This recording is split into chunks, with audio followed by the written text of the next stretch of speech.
Hello everyone, today I am here with a new question and this question belongs to the chapter kinematics. Let us see the question. The speed of a particle in a projectile at its highest point is v1 and the speed at the point half of its maximum height is v2. If ratio of v1 upon v2 equal to square root 2 upon 5 then find the angle of projection. Means question कह रहा है कि किसी भी particle का projectile motion के अंदर highest point के ऊपर जो वेलोसिटी है वो v1 दिया हुआ है, सॉरी स्पीड, और स्पीड उसी मोशन के अंदर हाफ द मैक्सिमम हाइट जब होता है तब ये v2 होता है और दोनों का रेशियो दिया हुआ है। तो हमको पूछा गया है कि एंगल ऑफ प्रोजेक्शन क्या है। तो देखिए, इस क्वेश्चन को सॉल्व करने से पहले एक चीज़ ध्यान में रखना है कि यहाँ पे स्पीड दिया हुआ है और प्रोजेक्टाइल में बहुत ही इंपॉर्टेंट चीज़ जो काम करता है वो टू डायरेक्शन और the components of its velocity along two direction बहुत ही ज़रूरी होता है। तो उसको यहाँ पे ध्यान में रखेंगे हम लोग।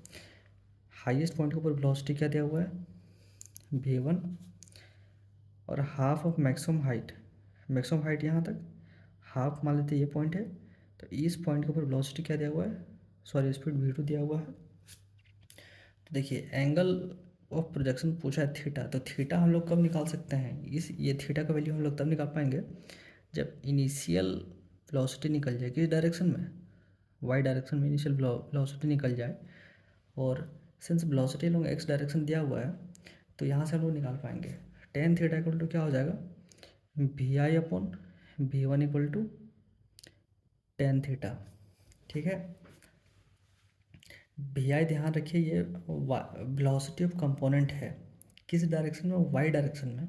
जो इनिशियल वेलोसिटी नहीं पूछा है, हम लोग को केवल टेन एंगल पूछा है। तो यहाँ से उस चीज़ को निकाल सकते हैं। देखिए, एक चीज़ ध्यान में रखिए, हाफ पॉइंट पे मान लेते हैं, अब यहाँ पे हम लोग मानते हैं कि पार्टिकल कहाँ जा रहा है, केवल यहाँ से हाफ मोशन कर रहा है, मतलब ये कंप्लीट मोशन नहीं कर पा रहा, हाफ यहाँ तक गया है। तो यहाँ से जाने के लिए ये अपना वी आई से वेलोसिटी शुरू किया, जब हाफ ऑफ मैक्सिमम हाइट पहुँचा तो ये वी डैश पहुँचा, जब कंप्लीट मैक्सिमम हाइट पे पहुँच गया तो वी एफ हो गया है। केवल वाई डायरेक्शन का ही ये सब, ठीक है ना। तो देखिए, यहाँ पे जब है particle half of maximum height तो इसका सर्टेन कंपोनेंट होगा लोग एक्स डायरेक्शन के ऊपर वेलोसिटी का, जो हमेशा क्या होगा, सेम होगा, that will be equal to highest point. तो यहाँ पे हम लोग मान सकते हैं कि v2 का जो वैल्यू है वो इक्वल हो जाएगा, किसके इक्वल होगा, v डैश का स्क्वायर प्लस v1 का स्क्वायर। क्यों, क्योंकि देखिए इस पॉइंट के ऊपर इस डायरेक्शन में भी वेलोसिटी है और इस डायरेक्शन में भी वेलोसिटी है, और ये जो v2 वेलोसिटी दिया हुआ है वो v2 वेलोसिटी इधर है, ठीक है ना। इसलिए हम लोग इस चीज़ को लिखे हैं, आगे इस चीज़ का यूज़ करेंगे। तो चलिए अभी क्वेश्चंस को सॉल्व करते हैं। ये टोटल हाइट h है, तो सबसे पहला फार्मूला हम लोग यूज़ करते हैं, कंप्लीट मोशन के लिए यूज़ कर लेते हैं, यानी कि इनिशियल वेलोसिटी है, फाइनल वेलोसिटी है। तो V F square minus V I square equal to 2gh। इसको माइनस लगा लीजिए, माइनस क्यों, क्योंकि मोशन अपवर्ड डायरेक्शन में हो रहा है और एक्सेलरेशन ड्यू टू ग्रेविटी नीचे लग रहा है, इसलिए जी का वैल्यू नेगेटिव हो जाएगा। सिंस ये इसका वैल्यू जीरो है, फाइनल पॉइंट पे वाई डायरेक्शन में वेलोसिटी जीरो हो जाता है, इसलिए यहाँ पे इसको जीरो रख लीजिए। तो यहाँ पे हो जाएगा वी आई का स्क्वायर इक्वल टू 2gh। अभी फिर से लगाइए, हाफ मोशन के लिए लगाइए सेम फॉर्मूला। तो हाफ मोशन के लिए सेम फॉर्मूला लगाएंगे तो क्या आ गया हमारे पास, वी सॉरी वी डैश का स्क्वायर माइनस वी आई का स्क्वायर इक्वल टू फिर से minus of 2gh upon 2। Half यहाँ से यहाँ तक का डिस्टेंस हाफ है, इसलिए हाफ लिए हैं।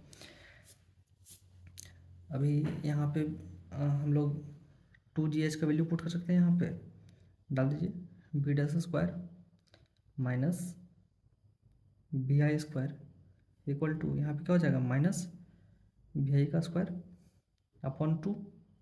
ठीक है, चलिए अभी यहाँ से इसको ओपन करते हैं तो क्या हो जाएगा, यहाँ से v2 square equal to V dash square plus v1 square. यहाँ से हमारा वी डैश का वैल्यू यहाँ से निकाल लेते हैं तो हो जाएगा v2 square minus v1 square equal to B dash square. B dash का वैल्यू यहाँ पे पुट कीजिए, क्या हो जाएगा, v2 square minus v1 square minus of vi square equal to, यहाँ भी क्या आ जाएगा, minus of vi square upon 2। तो v2 square minus v1 square equal to, इसको उधर ले जाएंगे तो यहाँ पे आएगा वैल्यू vi स्क्वायर अपॉन 2। ठीक है, अभी यहाँ से एक रिलेशन यूज़ करना पड़ेगा हम लोग को। रिलेशन जो दिया हुआ है क्वेश्चन में, दैट इज रेशियो, यानी कि v1 upon v2 equal to square root 2/5। अभी दोनों साइड स्क्वायर कर लेंगे, क्या हो जाएगा, v1 square upon v2 square equal to 2/5। 1 minus कीजिए दोनों साइड, यहाँ से क्या आना है, v2 square minus v1 square upon v2 square equal to 3/5। तो देखिए यहाँ से v2 square minus v1 square equal to, यहाँ पे हम लोग पुट कर देंगे v2 स्क्वायर इंटू 3/5।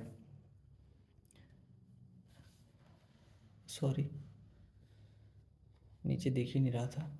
देखिए यहाँ से एक बार फिर बता देते हैं, दोनों साइड स्क्वायर किए, स्क्वायर करने के बाद 1 माइनस कर लिए दोनों साइड्स में से। 1 माइनस करने के बाद यहाँ से मेरे पास इतना का वैल्यू आ जाएगा, ये वाला। ठीक है, तो इसका वैल्यू हमको पुट करना है, that is v2 square minus v1 square equal to v2 square into 3/5। इसका वैल्यू यहाँ पे पुट कीजिए, यहाँ पे पुट करने के बाद क्या आएगा, यहाँ पे पुट करेंगे तो आएगा, यहाँ पे पुट कर देंगे तो simply v2 square into 3/5 equal to vi square upon 2। अभी यहाँ से रेशियो निकाल लीजिए, रेशियो क्या आ जाएगा हमारे पास, सॉरी vi है, v1 नहीं है ये, इसको vi लीजिए।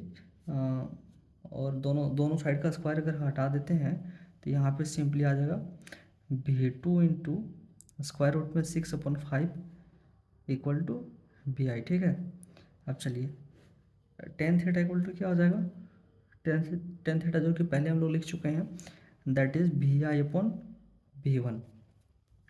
तो यहाँ पे वैल्यू हम लोग डालते हैं, tan theta equal to vi upon v1। तो vi का वैल्यू क्या है, 2 इंटू रूट 6/5 अपॉन v1। देखिए अभी यहाँ पे क्या हो गया, v2 अपॉन v1 आ गया ना, तो v2 अपॉन v1 का वैल्यू हम लोग फिर से यहाँ पे पुट करते हैं फ्रॉम द क्वेश्चन। ठीक है, बट क्वेश्चन में क्या दिया हुआ है, v1 अपॉन v2 दिया हुआ है, दैट इज़ 2/5। सिंस इसको अपोजिट कर दीजिए, यहाँ पे अपोजिट वैल्यू डालना है तो अपोजिट वैल्यू पुट करने के बाद अभी यहाँ पे क्या आएगा, अपोजिट वैल्यू पुट करने के बाद आएगा,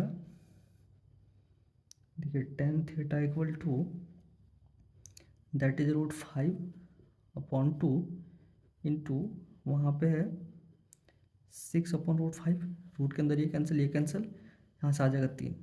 तो देखिए tan थीटा इक्वल टू क्या आ गया, tan थीटा इक्वल टू यहाँ पे आ गया रूट के अंदर 3। अब हम लोग जानते हैं tan थीटा का वैल्यू √3 कब होता है, जब थीटा का वैल्यू 60 डिग्री होगा तब। ठीक है ना, तो ये हो गया रिक्वायर्ड क्या, एंगल ऑफ प्रोजेक्शन।